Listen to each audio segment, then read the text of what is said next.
All right, yo ho and ahoy, me mateys. Yo ho. All right, yo ho. Thank you for joining us. We are ChasmQuest. We are playing a Lock Island adventure here on our Twitch stream. Hello, welcome. And tonight we are playing a one-shot of The Mystery of the Blue Lagoon. Ooh. Kind of late to the game, but here we go. Tonight with me, Andrew, your danger mom, both on the pod and here online. He, him, they, them pronouns. I'm going to be leading you through the Lock Islands. And joining me today is Taylor. What's up, everybody? Taylor here. He, him. I am ChasmQuest artist, music, sound design, editing, all the kind of stuff, and we like to get rowdy with a capital W. Audi. Rowdy. And on the pod, you play Ias. Also joining us, Cass. Introduce yourself. Hello. I am not on the podcast consistently. I am mostly just a random shit disturber. I'm the GM for the Lovely Craftians, she, her pronouns. And I'm really looking forward to playing tonight. I think it'll be fun. Blast. Hey, and a special thanks for helping produce and helping us get up and going streaming-wise. Hey, Yes, thank you so much. Happy to help. All right, and also joining us is... So, I'm Micah, pronouns he, him. I had the privilege of playing Silent for the Pirates Peak at... and actually, it was one of my first ventures into any type of podcasting, but I've been playing for about 15 years. And you murdered it. Yeah, dope. I know, that was Yeah, like...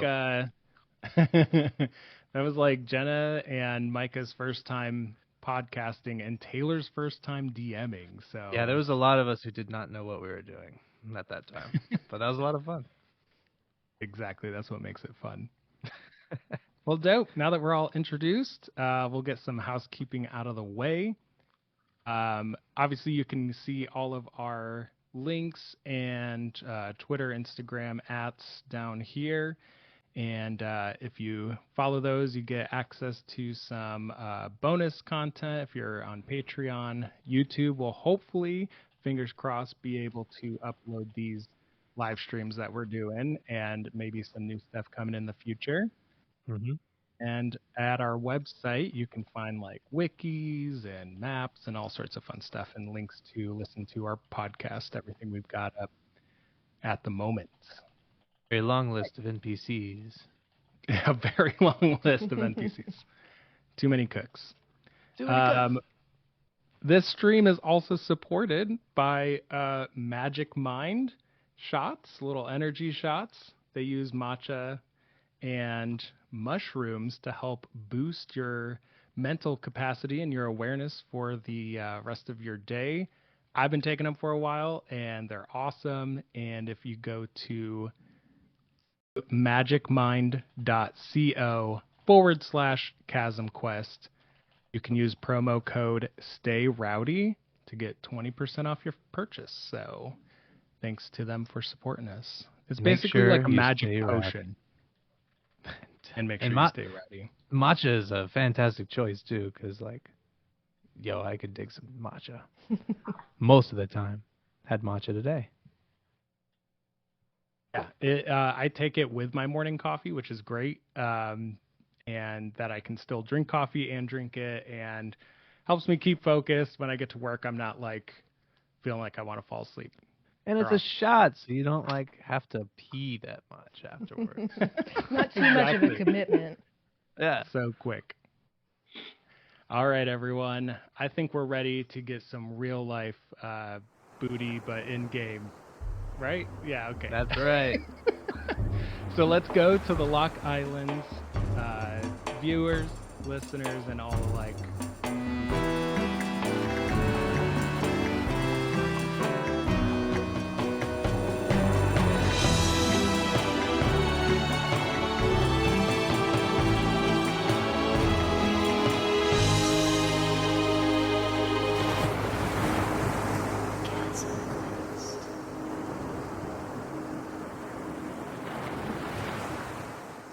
In the world of Eanu, there are struggles for power.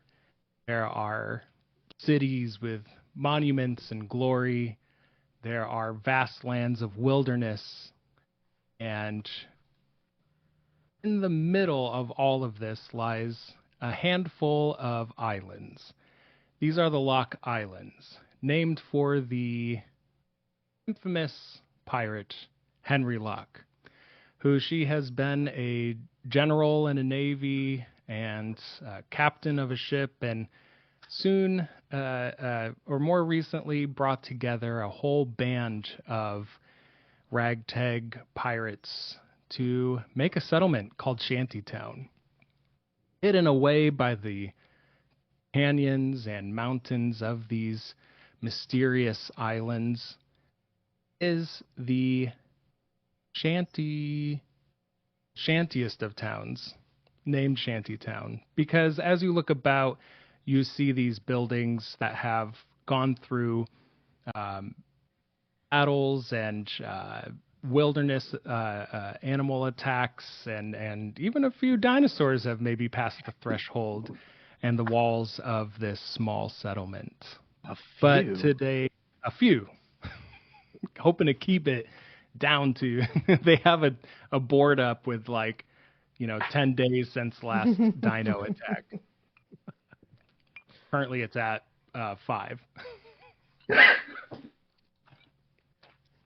So it's safe. I should also mention Henry Locke started a brewery called Boot and Leg Brewery that they use to keep this settlement and these islands funded and their pirate crews. Now, been talking a lot about Henry Locke, but she's actually just boarded a ship. We're actually going back in time a little bit to season 3 of ChasmQuest. The ships are leaving for the Treyland Kingdom, and so it's a big party happening on the docks. We're actually gonna zoom over to one of the local taverns. Music playing in the background as pirates are slamming down shots and ordering up more rum. And as we hear the cacophony of noise, we kind of go past the crowds, and the door to the back alley, it remains a little open. It's one of those doors that never fully shuts all the way. And as we pan out, we hear ice clacking against the pavement as a few of these fine figures are circled up playing a fun dice game. So, Taylor, why don't you go ahead and introduce your character first, and then roll for me 5d6. 5 of them, okay. Ha! Almost all. Oh, that is a 1 through 5. My name is Take. It's short for Tacob. And I look. Bam. Oh, what have you done? Oh, it's little. Because you just get the tiny little icon. Sorry, y'all. Okay. So, you see a skinny man with long blonde hair, green garbs. It's pretty tattered. He's got a cutlass. He's got a few daggers on him. He's got a pouch full of sand and, some coin here and there. And he's just rolling dice like, oh, come on. Here we go. And he rolls 5d6, and it's just straight 1 through 5. I don't know how I did that. I'll never do that again in my life. Beautiful. As your dice hit the pavement, hit the stone, they clack in front of you, and a small crowd has kind of started to gather, and they realize your numbers are 1 through 6. There's a couple of gasps. As we then pan over to someone else's dice who have just let off. Cass, why don't you describe your character and roll 5d6 for me? Sure. So, also rolling in this little cadre of delinquents, let's say, is an elf woman, also blonde. Her hair is in a sort of mid-shoulder length bob. She's wearing just like landlubber pants, but then she's got a vest. She's got a rapier on her hip, and on the other hip is an anchor, it looks like. It's pretty lightweight otherwise, because there's some pretty powerful hips. Good for her.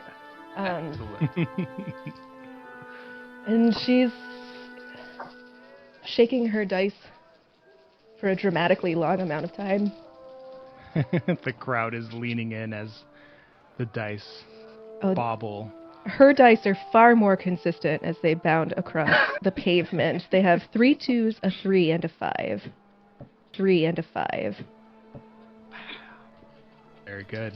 And the last that it zooms in on, there is a youngish, kind of patchy beard pirate, kind of new to the Lock Islands, to Shantytown back here. He's had a swig or two from a rum bottle, too many, and he is enjoying the hell out of this. He's got, you can see his bountiful amount of coins in front of him that he's already shoved into the middle as he blows on his dice and rolls away. Ooh, nice. So as he looks down, he sees 3 4s, a 1, and a 6. So between Cass's character and this pirate, he has defeated you in this particular roll. But then he begins to look over at the straight that Taylor's character has. He's, oh, damn it! No! Now, see, what you did was to roll too many 4s. Oh no! If only a 2 and a 3, no! And he's just like kind of sobbing into his hands. So Taylor, your character rakes in the coins, and I'll be taking that. You suddenly hear, though, a couple of bells from the docks, and it something sparks into your memory. Oh no! Oh God! I gotta go! I gotta go! How many bells was that?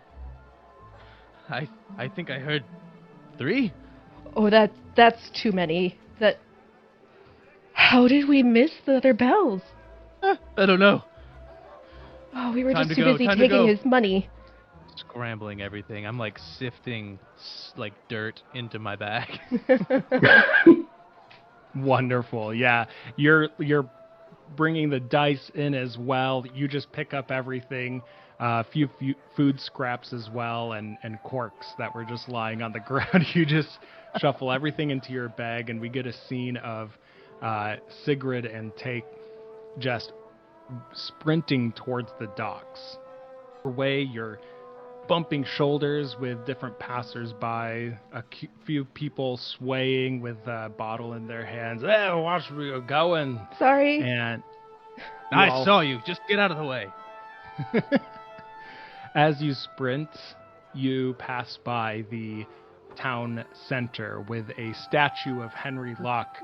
Her head still on the ground beside, but a tankard up in the air in one hand and a hand on their sword, welcoming all, headless or not, to Shantytown. Well, go ahead. Someone ought to fix that. Sigrid's gonna give it a pat as they run by. Yeah, there's everyone now touches their forehead.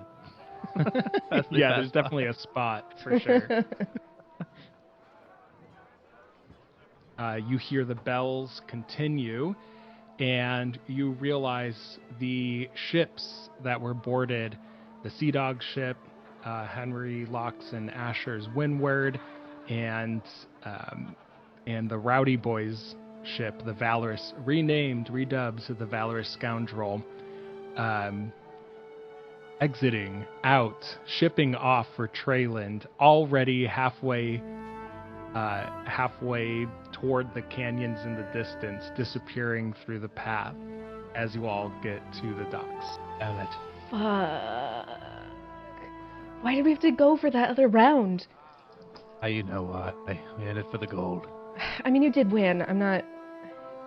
Congratulations, by the way, but... Thank you, thank you. I also swiped his dice as we were on the way out. Ha ha! Okay, we can always count on you. Well, yeah, but that unless we can pay for a ship with dice... Good point. Damn it. How's your swimming? What are we gonna do? Well, not great. Not that Certainly good, not anyway. that great. No. Shit. As you all hang your heads on the dockways, coming through, kind of, you watch as the crowds part who had been watching and sending off Henry Locke and these adventurers off to do something about saving Treyland or taking over the throne or something like that. But that was no business of yours. You couldn't care less what happens with the throne. So you kind of get this very seaweed forward scent that kind of hits a 10-foot radius. Kind of hits your nostrils before even the two walking down the docks make their presence known. One is a rather tall, with a massive shell on their back. It seems to be a traveler from distant or unique lands.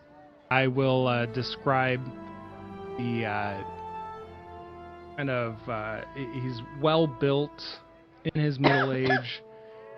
He is a dwarf with a long white beard, and where his hairline is, you can kind of see these wave-like tattoos on his forehead, and they go back a bit where they meet his actual hairline with a white-haired ponytail going down his back. His jacket is musty, almost like in a constant moist state, and Oh my god.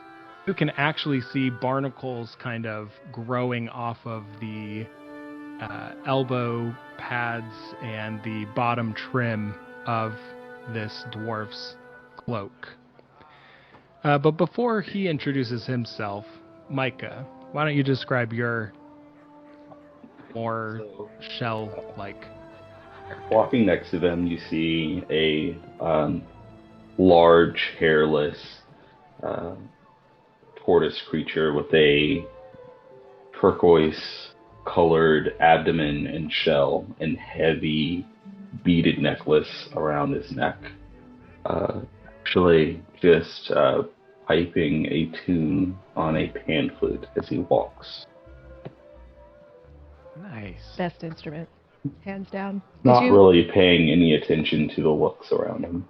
Your shell runs into these two who have just kind of spun on their heel to head back, most likely to the tavern, to see who else they could swindle with some dice rolls.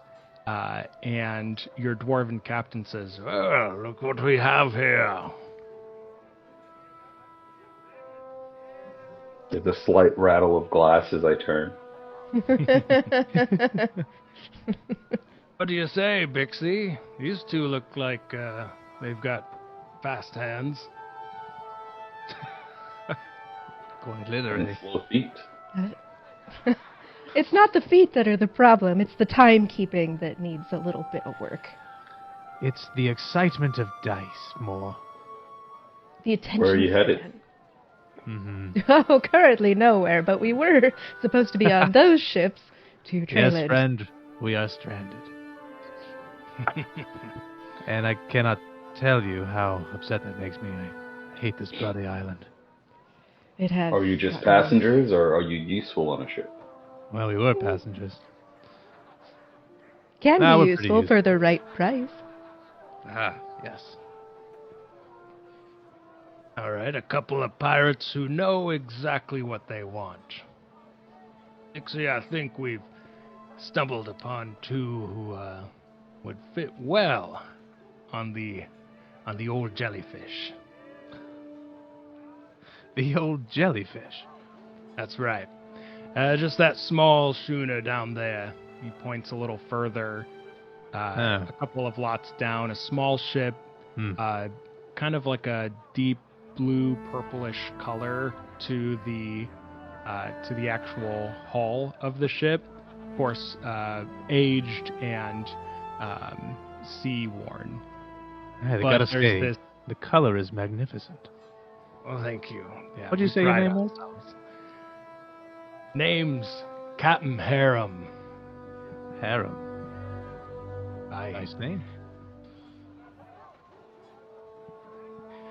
And, Bixi and I were looking for a couple of folks to join our crew for an excursion where, well, you could get that gold that you were searching for. But- I make eyes with Sigrid. There's no guarantee of gold, or is it you get what you can when we get there? 50 gold up front, Hmm? and a decent percentage of what we gain when we do. What kind of percentage are we talking? Split amongst the crew equally. There's only 7 others, so you 7. do the math. Okay. I don't So like to us- do math, but that's better than what I had assumed it was going to be. 7 others making a total of 11 with us 4. Yeah, Okay. I could have made it a straight 10 and made it really easy. No one wants that. But Perish the thought. Just one tiny question, logistics, really. What stands between us and said gold? Yes, how big is the cash? well, there's a reason we haven't found the other pirates to fill up our crew. It's because this excursion includes danger, potentially ancient dangers. But if you've got an adventurous heart, it'll pay well. We're talking hundreds, thousands? Maybe enough to keep the boats from leaving you behind. I like that. Well, again, it was not a money issue. They always stick to the code, don't they? You could perhaps, with the money that you earn on this excursion, hire someone to remind you when the ships are taking off. Ooh, an Ah. intern. Yes. I like the sound of this. Turn your little, whatever it is you do for gold into your own business. That way you're doing the hiring rather than being the hired help. Oh, legitimacy. And I've heard that the dock keepers they accept gems more than they do minted coin from trading these days. Now, gems I can get on board with. Imagine the beginning of a new enterprise, if you will. If we find this cavern loaded the way we believe it to be, it wouldn't just be a one-time payment, I'm trying to say. You know what? You've got my interest. I think I'm in. Oh, I can't let you have all the fun, so I suppose that makes both of us. Haha! Good to meet you, good sir. My name is Take. Sigrid Sweete. You can call me Sig if you like. And this here's one of my good crewmates. Bixi. Bixi, it's a pleasure. Don't believe I've ever met a turtle folk before. We're around. Well, now that you've filled our ship, we can be off then. How about we get out of this crowd and get out on the open waters? I say, let's go. Captains first. And he begins to lead you further down the docks. He pulls out, he takes his hand out, and it looks like there was maybe an object in his hands, but instead his hand begins to form a ball of water that begins to take form and seems to solidify and yet keep this kind of malleability, this water movement, as he forms a captain's hat on his head made of water. And you can see a bit of a spark from his fingers as he snaps, and it freezes on his head. It becomes ice-like in the shape of this captain's hat, and it then, the white and the blue kind of matches the rest of his garb and his cloak and coat. And the water, you can see almost like a fish bowl or a fish tank. You can see water moving inside of the frozen edges and where it meets his head. That is fascinating. And he leads you through the crowds, up a gangway onto the jellyfish. And on this boat, you can tell it's got just the top deck and one, you'd have to kind of crouch as you walk around lower deck. And just enough space on the ship to hang up some cots on the way down from the forepost to the captain's quarters in the back. And you begin meeting the crew one by one. And after kind of meeting the topsails or the topsmen and the other folks on this ship, the captain introduces you as well to, and this is the